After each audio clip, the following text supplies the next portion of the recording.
For more on how this all plays out, let's welcome in former New Jersey Superior Court Judge Andrew Napolitano. Judge, great to have you on this morning. So the Trump children, Ivanka, Eric, Don Jr., all going to testify this week. Take us through what this means for the case, and do you expect Trump to be in the courtroom to watch his kids testify? I do think that Trump will be in the courtroom to watch his children testify. Just knowing him, I think he'll want to give them the emotional support. What's interesting, Rob, is that they're not testifying as witnesses for the Trump organization. They are being called against their will as witnesses for the government. It's very, very unusual and somewhat risky for the government to call the defendants as its own witnesses. But because this is not a criminal case, there is no right not to testify. And thus the government can call them. So the government is basically going to say, did you sign this document? Did you order this to be done? Did you approve of this number? Ivanka Trump, who was a defendant in the case, but who was removed as a defendant in the case when an appeals court overturned Justice Engoron, and ruled that whatever she did, if anything, was outside the statute of limitations. She appealed to the appellate division to block the government from calling her, and she lost that appeal. So there could be a lot of fireworks, is the bottom line. Yeah, over the next 2 weeks. And if you're Trump's defense team, Donald Trump wants to testify on his behalf in his own defense. That's a defendant's right. How do you control him on the stand? It'll go well, seemingly, when he's, questioned by his own team. But the prosecution, they can go any way they want once they've got him on the stand. This will be, historic on so many levels when Donald Trump takes the stand. So when he takes the witness stand, because he is a party in the case, they can ask him about anything. If a witness comes to the witness stand and says, I saw the automobile accident, right, cross-examination, they can only ask the witness about the automobile accident. But when a party in the litigation, a person being sued, takes the witness stand, the other side can ask them anything that would affect their credibility.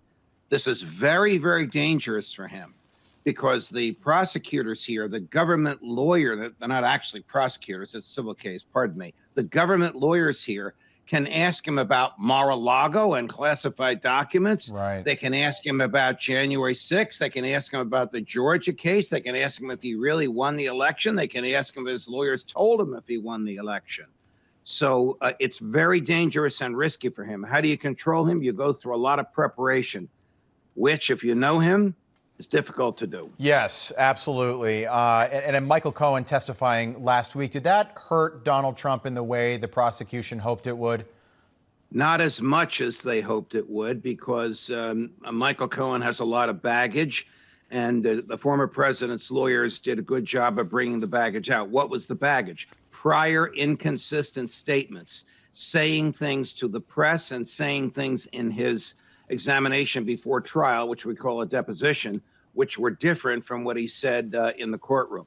That resonates very negatively with a jury. Right. When you have a judge who's also the jury, it doesn't hurt as much, but it does hurt a little bit. All right, Judge, I want you to take off the judge cap and put on sort of the political analyst cap, if you would, or gown, by the way. But I'm just wondering here, let's say that Trump is the Republican nominee. Mike Pence dropped out of the race over the weekend. Let's say Trump's convicted in one of these cases before Election Day. We know he's going to appeal, which will drag this thing out even longer.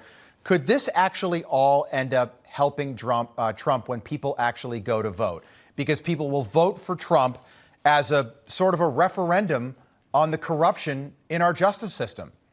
It depends on what you think of the government. It is helping him enormously with Republicans who lately have been skeptical of government generally and very skeptical of government when it's run by the Democrats.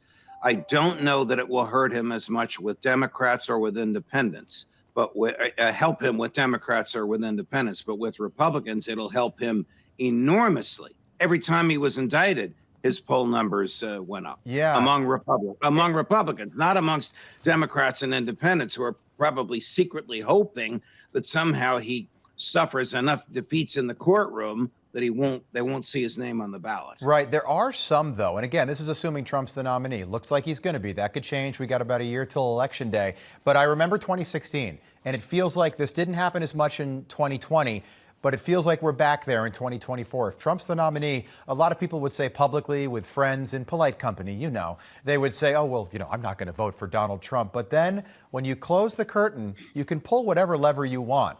And a lot of people turned out being silent Trump voters. You think we can see that again? Yes, I do. It's not as unfashionable today to say I'm going to vote for him as it was in 2016, because he's already been president. He did some things that were wonderful for the country while he was president. But I do think, particularly in where we live in the Northeast, there is still some sense of it's unfashionable to say in polite company you're going to vote for him, but that's why we vote in secret. That's why we vote in private. Yeah.